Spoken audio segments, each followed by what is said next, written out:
എല്ലാവർക്കും നമസ്കാരം. നമ്മൾ ഈ കഴിഞ്ഞ ദിവസങ്ങളിൽ വളരെയേറെ ദുഃഖത്തോടു കൂടിയാണ് ഓരോ ദിവസങ്ങളും കഴിഞ്ഞു പോയിക്കൊണ്ടിരിക്കുന്നത്. നമ്മുടെ മനസ്സാക്ഷിയെ പിടിച്ചുലയ്ക്കുന്ന, അല്ലെങ്കിൽ നമ്മുടെ നെഞ്ചിനെ പിടിച്ചുലയ്ക്കുന്ന ഒരു വലിയൊരു വാർത്തയാണ് നമ്മൾ കേട്ടുകൊണ്ടിരിക്കുന്നത്. നമ്മുടെ 1.5 വയസ്സുള്ള പിഞ്ചോമനയുടെ വിയോഗ വാർത്ത. ശരിക്കും പറയാം, നമ്മളെപ്പോലെ ആ കുഞ്ഞും ഈ ലോകത്ത് ജീവിച്ച് എന്തെല്ലാം ആയിത്തീരേണ്ട ഒരു കുഞ്ഞിനെയാണ് ഒരു കുഞ്ഞു പ്രായത്തിലെ നുള്ളി എറിഞ്ഞത്. ചെറിയൊരു പൊട്ടത്തരത്തിൻ്റെ പേരിലല്ലേ മനുഷ്യൻ ഇതെല്ലാം ചെയ്ത് കൂട്ടുന്നത്. എനിക്ക് സുഖിച്ച് ജീവിക്കണം എന്നുള്ളൊരു പൊട്ടത്തരത്തിൻ്റെ പേരിൽ അതിന് വേണ്ടിയിട്ട് അവൻ എന്തെല്ലാമാണ് പ്ലാൻ ചെയ്ത് കൂട്ടുന്നത്. എന്നിട്ട് എന്തുണ്ടായി? സുഖിച്ച് ജീവിക്കാൻ പറ്റുന്നുണ്ടോ? അവരുടെയും വർഷങ്ങൾ നഷ്ടപ്പെടുകയല്ലേ. അവരും ചിന്തിച്ചായിരുന്നെങ്കിൽ ഈ കുഞ്ഞിനെയും കൂടി ചേർത്തുകൊണ്ട് ഒരു നല്ലൊരു കുടുംബജീവിതം അവർക്ക് പ്ലാൻ ചെയ്യാൻ പറ്റില്ലായിരുന്നു. മനുഷ്യനെല്ലാം എങ്ങനെയാണ് ഇങ്ങനെ വൃത്തികെട്ട ക്രൂര ജന്തുക്കളായി മാറുന്നതെന്ന് എനിക്കറിയാൻ പറ്റുന്നില്ല. ഇപ്പോൾ ഈ ഇത്ര വർഷങ്ങളായി നമ്മളിപ്പോൾ എന്തോരം തെറ്റായ വാർത്തകളാണ് കണ്ടുകൊണ്ടിരിക്കുന്നത്. നമ്മുടെ നെഞ്ചിനുലയ്ക്കുന്ന എത്രയോ മരണവാർത്തകളാണ് നമ്മൾ കണ്ടുകൊണ്ടിരിക്കുന്നത്. എനിക്ക് തോന്നുന്നു, ഞാൻ ഇത്രയും നാൾ എൻ്റെ ജീവിതത്തിനിടയ്ക്ക് കേട്ടല്ലേ ഏറ്റവും എനിക്ക് സങ്കടം നൽകുന്നൊരു വാർത്തയാണ് ഈ പിഞ്ചോമന മാനെക്കുറിച്ചുള്ള വാർത്ത. ഇത്രയും ക്രൂരമായ പീഡനങ്ങളിൽ ബാക്കി മരണത്തിൽ വേദനയില്ലെന്നല്ല, എന്നാലും എനിക്ക് ഏറ്റവും വേദന ജനിപ്പിക്കുന്നത് ഈ ഒരു വാർത്തയാണ്. നമ്മുടെ വീടിൻ്റെ അടുത്തുണ്ടായിരുന്ന ഷൈനി ചേച്ചിയുടെ മക്കളുടെ വാർത്ത കേട്ടപ്പോൾ ഇതേ ഒരവസ്ഥയുണ്ടായിരുന്നു. അതുപോലെ തന്നെ ഞങ്ങളുടെ അടുത്തൊരു ജോർലി ചേച്ചി മർദ്ദനങ്ങൾ ഏറ്റുവാങ്ങി മരിച്ച് ജോർലി ചേച്ചിയുടെ വാർത്ത കേട്ടപ്പോഴെല്ലാം ഇതേ അവസ്ഥകളാണ് നമ്മൾ കടന്നു പോയിക്കൊണ്ടിരുന്നത്. പക്ഷെ അതിനേക്കാളുമൊക്കെ പതിമടങ്ങ് എനിക്ക് പറയാൻ പറ്റുന്നില്ല. ഓരോ മരണത്തിനും ദുഃഖമുണ്ട്. എന്നാലും എന്താ പറയുന്നത്, ഓരോ ദിവസവും ഈ മോനെക്കുറിച്ചുള്ള ഓരോ വാർത്തകൾ, ആ കുഞ്ഞ് ചിരിക്കുന്ന പോലുമില്ല ഒരു വീഡിയോയിൽ കാണുമ്പോഴും. അത്രയും ക്രൂരമായ മർദ്ദനങ്ങൾ വാങ്ങിയത് ചിരിക്കാൻ പോലും മറന്നു പോയ മകന്. ആ മകനെക്കുറിച്ച് ഓർക്കുമ്പോൾ നമുക്ക് ഭയങ്കര ദുഃഖമാണ്. ആ കുഞ്ഞിൻ്റെ അച്ഛൻ എങ്ങനെ മരിച്ചു? ശരിക്കും പറഞ്ഞാൽ ഇവനും അവളും കൂടി എന്തിനും പ്ലാൻ ചെയ്തിട്ട് അദ്ദേഹത്തെ ടോർച്ചർ ചെയ്തിട്ട് അദ്ദേഹം സൂയിസൈഡ് ചെയ്താണെന്ന് പോലും നമുക്ക് സംശയം തോന്നുവാണ്. എങ്ങനെ ഈ കുഞ്ഞുങ്ങളെ കൊല്ലാനായിട്ട് നമുക്ക് തോന്നുന്നു?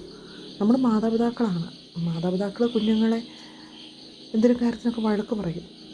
ചെറിയ ശിക്ഷകളൊക്കെ എല്ലാവരും തന്നെ കൊടുക്കാറുണ്ട്. മുട്ടിന് താഴത്തേക്കൊക്കെ നമ്മളൊരു വടി വെച്ച് അടിച്ചു എന്നോർത്ത് കുഞ്ഞുങ്ങൾക്ക് യാതൊന്നും പറ്റില്ല. ചെറിയ ശിക്ഷണങ്ങളൊക്കെ കൊടുത്തു എന്നോർത്തുണ്ട്. പക്ഷെ അതീവ ക്രൂരമായിട്ട് നമുക്ക് എങ്ങനെ നമ്മുടെ മക്കളെ ശിക്ഷിക്കാൻ തോന്നും? അതും തന്നെയാണ് നമ്മൾ മക്കളെ വടിയെടുത്തൊക്കെ പേടിപ്പിക്കുകയൊക്കെ ചെയ്യുള്ളൂ. പക്ഷേ ഈ കുഞ്ഞിനോടൊക്കെ എങ്ങനെ നമുക്ക് ചെയ്യാൻ തോന്നുന്നു? നമ്മുടെ കുഞ്ഞുങ്ങളെ വഴക്ക് പറഞ്ഞാൽ തന്നെ നമ്മളൊരു 5 മിനിറ്റ് കഴിയുമ്പോൾ അവരുടെ കൂട്ടിന് വേണ്ടിയിട്ട് നമ്മൾ അവരുടെ അടുത്ത് ചെല്ലുവാണ്. മോളെ എന്നൊക്കെ വിളിച്ച് ഒരു കൂട്ട് കൂടി കഴിയുമ്പോൾ തന്നെ നമുക്കൊരു സന്തോഷമാകുള്ളൂ.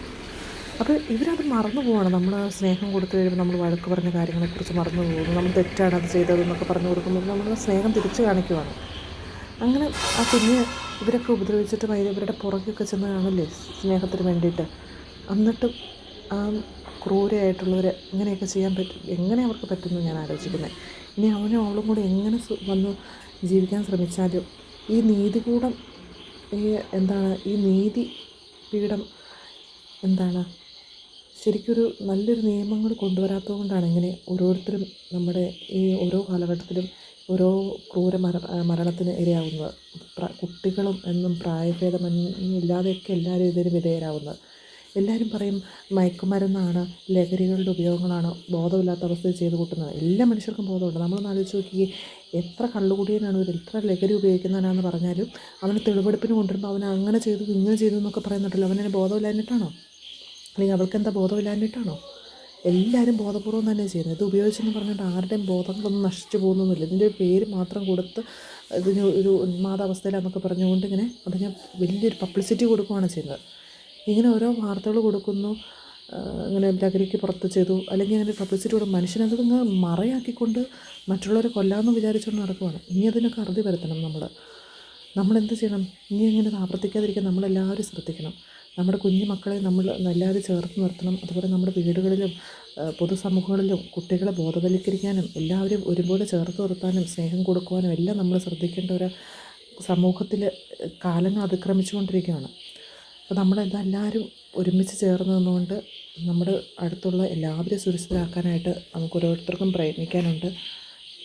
അപ്പോൾ ഞാൻ ഈ കുഞ്ഞിനെക്കുറിച്ചുള്ള ഈ വീഡിയോ കാണുമ്പോഴൊന്നും നമ്മൾ ഈ കുഞ്ഞിന് വേണ്ടിയിട്ട് കുഞ്ഞ് പോയി, എന്നാലും നമ്മളിനി അടുത്ത ഏതൊരു കുഞ്ഞിനെ നമ്മൾ ഇതുപോലെ സംഭവിക്കാൻ പാടില്ല. അത് നമ്മൾ കുഞ്ഞിന് കൊടുക്കുന്ന വലിയൊരു നീതിയായിട്ട് നിലനിർത്തണം. അതിന് വേണ്ടിയിട്ടാണ് നമ്മൾ ഈ വീഡിയോ ചെയ്യുന്നത്. നമ്മൾ ആ കുഞ്ഞിന് വേണ്ടി പ്രാർത്ഥിക്കുകയും കൂടി ചെയ്യണം. ഇനി അങ്ങനെ ഒരു കുഞ്ഞുങ്ങൾ ഈ സമൂഹത്തിൽ ആവർത്തിക്കാൻ പാടില്ല. ഇനിയും ഇതുപോലെ സംഭവങ്ങൾ വീടുകളിൽ കൂടെ നടക്കുന്നുണ്ടോ എന്ന് നമുക്ക് പോലും അറിയാൻ പാടില്ല. നിനക്ക് എന്ത് പ്ലാൻ ചെയ്തിട്ടാണ് ആ കുഞ്ഞിന് 2 കൈയും ഒടിഞ്ഞ കുഞ്ഞിനെ അതൊക്കെ അല്ലേ റിമൂവ് ചെയ്തിട്ട് അവന് ഭക്ഷണം തൊണ്ടയിൽ കുടുങ്ങിയതാണെന്ന് പറഞ്ഞുകൊണ്ട് ചെല്ലാനായിട്ടൊക്കെ അവന് എങ്ങനെ തോന്നുന്നു? അതുപോലെ ഈ ഡോക്ടേഴ്സൊക്കെ സൂട്ടും കോട്ടൊക്കെ ഇട്ടിരിക്കുന്ന അങ്ങനെ ആശുപത്രിയിൽ വലിയ ഇതായിട്ട് ജാട കാണിച്ചിരിക്കാതെ നമ്മുടെ മുമ്പിൽ വരുന്ന കുഞ്ഞുങ്ങളുടെ ശരീരത്തിലൊക്കെ ഏതെങ്കിലും പാട് കൊണ്ട് അത് ചൊറിയാമെന്ന് വിചാരിച്ച് അറപ്പോട് കൂടി നോക്കാതെ അതൊക്കെ നോക്കുമായിരുന്നെങ്കിൽ എന്നെ കുഞ്ഞ് രക്ഷപ്പെട്ടായിരുന്നു. അങ്ങനെ ഇൻഫോം ചെയ്യുമായിരുന്നെങ്കിൽ നമ്മൾ ചെയ്യുന്ന ഡ്യൂട്ടികളിലൊക്കെ നമ്മളും കുറച്ചൊക്കെ നീതി പുലർത്തണമെന്നേ. അല്ലാതെ എങ്ങനെ നമ്മൾ മുന്നോട്ട് പോകും? അതുപോലെ പോലീസുകാരും നമ്മുടെ വീട്ടിലൊരു കുഞ്ഞിനെ സംഭവിക്കണമെന്ന് വിചാരിച്ചുകൊണ്ട് നമ്മളത് ചെയ്യണം. നമ്മൾ ചിന്തിക്കണം മുന്നോട്ട്. അത് പ്രായഭേദ വ്യത്യാസമില്ലാതെ നമ്മൾ ചെയ്യാൻ വേണ്ടി നമ്മൾ ബാധ്യസ്ഥരാണ്. അപ്പോൾ നമ്മൾ എല്ലാവരും കൂട്ടായിട്ട് നിന്നാലേ നമുക്ക് ഒരു സംഭവം ഒരു കേസ് വന്നു കഴിഞ്ഞാൽ പോലീസും അതുപോലെ തന്നെ ഡോക്ടേഴ്സും എല്ലാം അത് നമ്മുടെ വീടുകളിലാണ് സംഭവിക്കുന്നതെന്നുള്ളൊരു ചിന്തയോട് കൂടി കൂട്ടായി നിന്നാൽ, അല്ലാതെ അതവർക്ക് അത് ഞങ്ങൾ അങ്ങനെ നമുക്ക് സാധാരണക്കാർക്ക് ഒരാൾക്ക് ചെയ്യുമ്പോഴാണത് വലിയൊരു പ്രശ്നത്തിലോട്ട് വരുന്നത്. ഇങ്ങനെ നല്ല നിയമപാലകരായിട്ടുള്ളവർക്കൊക്കെ ഇങ്ങനെ ഒരു സംഭവം അവർ കൈ കെട്ടി കഴിയുമ്പോൾ അവരൊക്കെ മുന്നോട്ട് എന്ത് ചിന്തിക്കണം, അങ്ങനെ ചിന്തിച്ച് അവർ അതിനുള്ള നടപടികൾ എടുക്കുമായിരുന്നെങ്കിൽ എന്നെ ആ കുഞ്ഞ് ഒന്നെങ്കിൽ അച്ഛൻ്റെ വീട്ടിലോ അല്ലെങ്കിൽ അമ്മയുടെ വീട്ടിലോ നിലനിന്നേനെ. അതുപോലെ തന്നെ ഇങ്ങനെയൊക്കെ സുഖം തേടി പോകുന്നവളൊക്കെ അങ്ങ് പൊക്കോട്ടെന്ന് വിചാരിക്കണമായിരുന്നു. അവൾക്ക് വീണ്ടും തിരിച്ച് അവൾക്ക് ഇഷ്ടമല്ലെങ്കിൽ എന്തിനാ തിരിച്ചു കൊടുക്കാൻ വേണ്ടി പോയത്? നമുക്ക് പറ്റില്ലാത്തൊരു സമയത്ത് നമുക്കതിനെ ആ കുഞ്ഞിനെ എവിടെയെങ്കിലും ഏൽപ്പിക്കാൻ പാടില്ലായിരുന്നു. അതുകൊണ്ട് സിറ്റുവേഷൻ വരുമായിരുന്നെങ്കിൽ ആരും വളർത്തിക്കൊള്ളുമായിരുന്നു, അല്ലെങ്കിൽ അച്ഛൻ്റെ വീട്ടിൽ കൊടുക്കാമായിരുന്നു. എന്ന് വെച്ചാൽ പേരൻസും ഗ്രാൻഡ് പേരൻസും ഒത്തിരി പ്രായമായിട്ടുള്ളവരല്ലോ. കുറച്ച് നാളും കൂടി ആ കുഞ്ഞിന് എനിക്ക് തോന്നുന്നു ആ കുഞ്ഞിനൊരു പ്രാപ്തിയാവുന്ന വരെ ഈ 2 വീട്ടിലുള്ളവർക്കും അത്യാവശ്യം ആ കുഞ്ഞിനെ നോക്കാമായിരുന്നു. എല്ലാവരും അങ്ങ് ബാധ്യതയായിട്ട് അങ്ങ് കരുതി അവളുടെ അമ്മയുണ്ടല്ലോ അപ്പോൾ അവൾ നോക്കട്ടെ എന്നൊക്കെ വിചാരിച്ചു. അവൾക്ക് അത്രയും ബോധമൊന്നും ഇല്ലായിരുന്നെങ്കിൽ അവളങ്ങ് പോട്ടെ എന്ന് വിചാരിക്കണമായിരുന്നു.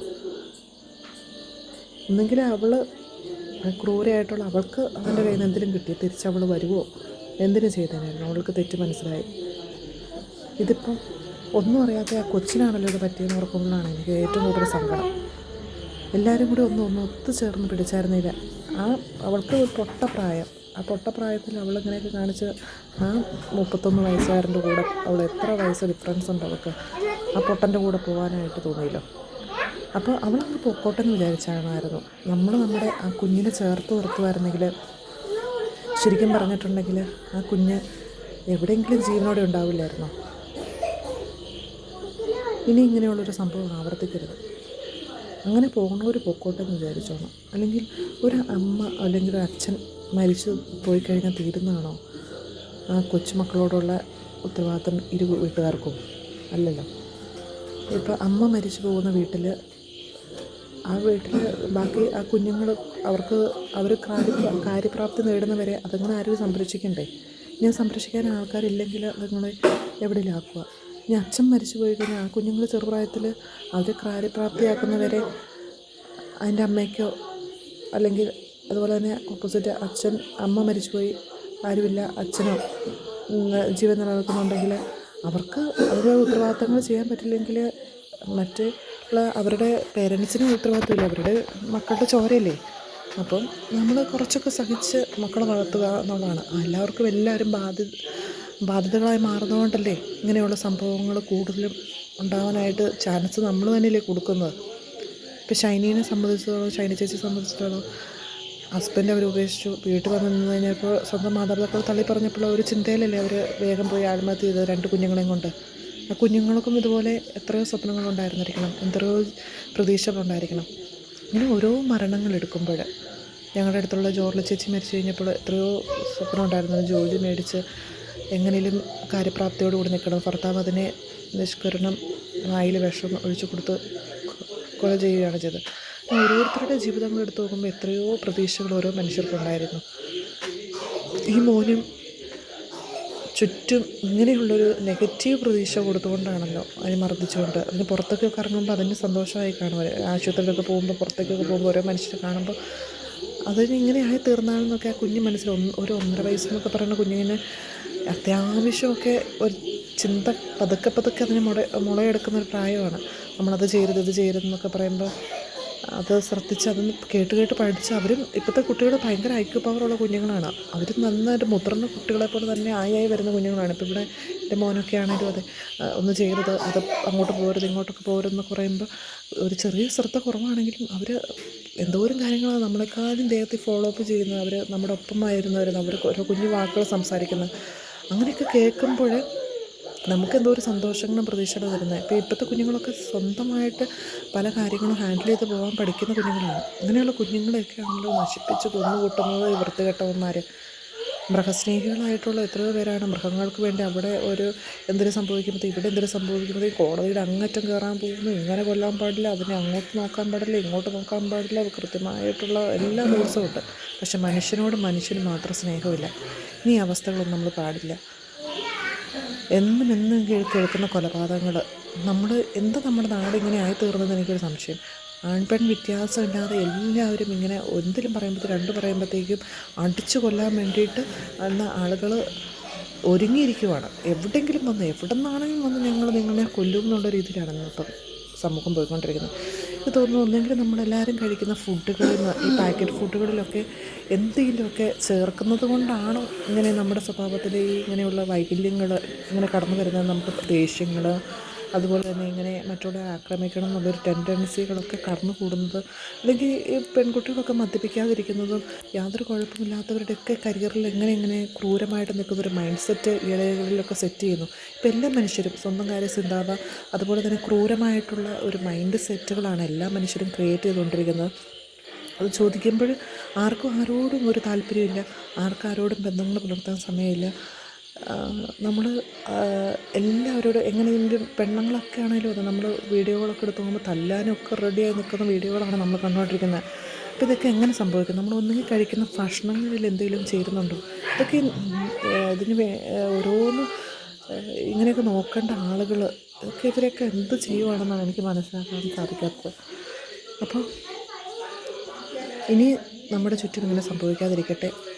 അതുകൊണ്ട് നമ്മൾ നല്ലൊരു റിലാക്സേഷൻ മൈൻഡ് ഉണ്ടാക്കുക.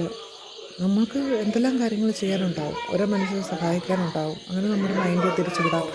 അതുപോലെ നമുക്ക് കൊച്ചു ഗാർഡൻ സെറ്റ് ചെയ്യാം. അതുപോലെ തന്നെ നമുക്ക് എന്തെല്ലാം കാര്യങ്ങൾ നമുക്ക് ഓരോ ദിവസം ചെയ്യാനുണ്ടാകും. അതിനകത്ത് എല്ലാം ശ്രദ്ധ കേന്ദ്രീകരിച്ച് നമ്മൾ അതുപോലെ നന്നായിട്ട് പ്രാർത്ഥിക്കുകയൊക്കെ ചെയ്താൽ നമ്മുടെ മനസ്സിനെ നിയന്ത്രിക്കാൻ നമുക്ക് സാധിക്കത്തില്ലേ? എല്ലാവരും നമ്മളെപ്പോലെയാണ് എല്ലാ മനുഷ്യരും. അവർക്കും ജീവിതമുണ്ട്, നമ്മളും മരിക്കും, നമുക്കും മരണമുണ്ട്. നമുക്ക് എത്ര നാൾ ഈ ഭൂമി ജീവിച്ചിരിക്കാൻ പറ്റുമെന്ന് അറിയത്തില്ല. എല്ലാവരും ഒരുപോലെയാണ്, അവരും ജീവിക്കുന്ന നാളെ ജീവിച്ചോട്ടെ. നമ്മുടെ കുഞ്ഞു സന്തോഷം കിട്ടുന്നവരെ അവർക്കും നമ്മളെ ചുറ്റുമുള്ളവർക്കും കുഞ്ഞു സന്തോഷങ്ങൾ കൊടുത്തുകൊണ്ട് ഈ ലോകത്തിൽ നമ്മൾ എങ്ങനെ നിന്നാലും നമ്മൾ കുറച്ചാൾ കഴിയുമ്പോഴത്തേക്കും മരിക്കും. അപ്പോൾ ഇങ്ങനെയുള്ള വാർത്തകൾ കേൾക്കാതെ എല്ലാവരും നല്ല സന്തോഷത്തോടെ ജീവിക്കുന്ന വാർത്തകൾ കേൾക്കാനായിട്ട് ഇടവരുത്തട്ടെ. നമ്മളെപ്പോലെയുള്ള കുഞ്ഞു മനുഷ്യരല്ലേ, കുഞ്ഞു ജീവനുകളല്ലേ. അതുങ്ങളെ നമ്മൾ രൂപം കൊടുക്കുമ്പോൾ അതുങ്ങളെ കൊല്ലാനല്ലോ നമ്മൾ രൂപം കൊടുക്കുന്നത്.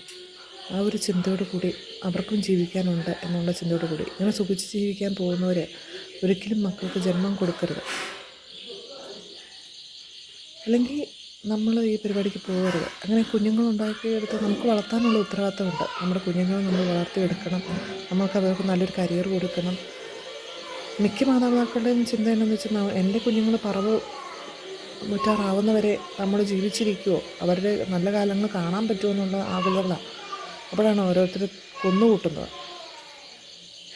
ഇനി ഇതിനകത്ത് ഞാനീ പറയുന്ന വാക്കുകളൊക്കെ നമ്മൾ ശ്രദ്ധിച്ച് നമ്മൾ എല്ലാവരും മുന്നോട്ട് നല്ല സ്നേഹത്തോടുകൂടി ഏത് പ്രായത്തിലുള്ളവരും പ്രായഭേദ വ്യത്യാസമില്ലാതെ എല്ലാ ജീവനും അതിൻ്റെതായ വില കൊടുത്തുകൊണ്ട് നമ്മൾ ജീവിക്കേണ്ട സമയങ്ങൾ അതിക്രമിച്ചു. നമുക്ക് നന്നായിട്ട് ജീവിക്കാനായിട്ട് എല്ലാവർക്കും പരിശ്രമിക്കാം. നമ്മുടെ കുഞ്ഞുമക്കളെ എല്ലാവരെയും ചേർത്ത് നിർത്താം, പ്രായമായവരെ എല്ലാവരെയും ചേർത്ത് നിർത്താം. ഓരോ ജീവനും അതിൻ്റെ വിലയുണ്ട്. ഒരു നിസ്സാര വാശിപ്പുറത്ത് ചിലവർ സ്വത്ത് കിട്ടാനായിരിക്കാം, ചിലവർ അവരെ ഒഴിവാക്കാനായിരിക്കാം. ഇങ്ങനെയൊക്കെ നമ്മൾ പല ടെൻഡൻസിയിലൂടെയാണ് ഓരോ കൊലപാതകങ്ങളും ക്രിയേറ്റ് ചെയ്യുന്നത്. ചിലപ്പോൾ ഈ സൗന്ദര്യം കുറവായതുകൊണ്ടായിരിക്കാം, ചിലപ്പോൾ കിട്ടിയ പണത്തിൻ്റെ പോരായ്മകൾ കൊണ്ടായിരിക്കാം, സ്ത്രീധനം കിട്ടിയതിന് പണത്തിൻ്റെ പോരായ്മകൾ കൊണ്ടായിരിക്കാം, ചിലത് സംശയങ്ങളുടെ പേരിലായിരിക്കാം.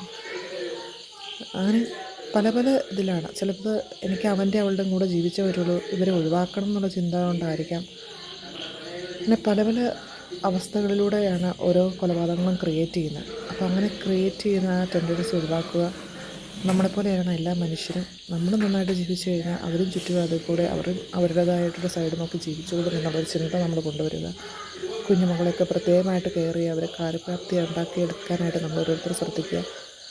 സ്കൂളിലൊക്കെ വരുമ്പോഴാണെങ്കിലും ഏത് പ്രായത്തിലുള്ള കുഞ്ഞുങ്ങളാണെങ്കിലും അവരുടെ വിശേഷങ്ങളൊക്കെ അധ്യാപകർ ചോദിച്ചറിയുക. എന്തെങ്കിലും ഉണ്ടെങ്കിൽ അവർ റിപ്പോർട്ട് ചെയ്യുക. അതുപോലെ ഹോസ്പിറ്റലിൽ എത്തുന്ന കേസുകൾ ഡോക്ടർമാരൊക്കെ കുഞ്ഞു മക്കളെ കൊണ്ട് വരുമ്പോൾ അവരെയൊക്കെ ഒന്ന് ചെക്ക് ചെയ്യുക. അതുപോലെ നമ്മൾ പരിശോധിക്കുമ്പോഴൊക്കെ അവരൊരു ഷർട്ടിൻ്റെ ഹുക്ക് അല്ലെങ്കിൽ ഉടുപ്പിൻ്റെ കുഞ്ഞു കുട്ടികളൊക്കെ ആണെങ്കിൽ ഒന്ന് റിമൂവ് ചെയ്തിട്ടൊന്ന് നമ്മൾ ടെലസ്കോപ്പ് വെച്ചൊക്കെ നോക്കുമ്പോൾ അവർ എന്തിലൊക്കെ മർദ്ദനമായിട്ടുണ്ടെന്ന് കാണാൻ പറ്റുമല്ലോ. അതായത് പോലീസുകാർ ഇങ്ങനെയുള്ള കേസുകളൊക്കെ വരുമ്പോൾ അത് കൃത്യമായിട്ട് അതിനകത്ത് നന്നായിട്ട് പേടിപ്പിച്ച് ഇരുത്തി അങ്ങനെയൊക്കെ വരുമ്പോൾ കുറേ കൂടി മാറ്റങ്ങൾ വരുമല്ലോ. അങ്ങനെയുള്ളൊരു പ്രത്യാശയുള്ളൊരു ലോകത്തേക്ക് കൊണ്ടുവരാം. പിന്നെ നമുക്ക് നല്ലൊരു നിയമങ്ങൾ കൊണ്ടുവരാനായിട്ട് എല്ലാവരും കൂടി കൂട്ടായിട്ട് പരിശ്രമിക്കാം.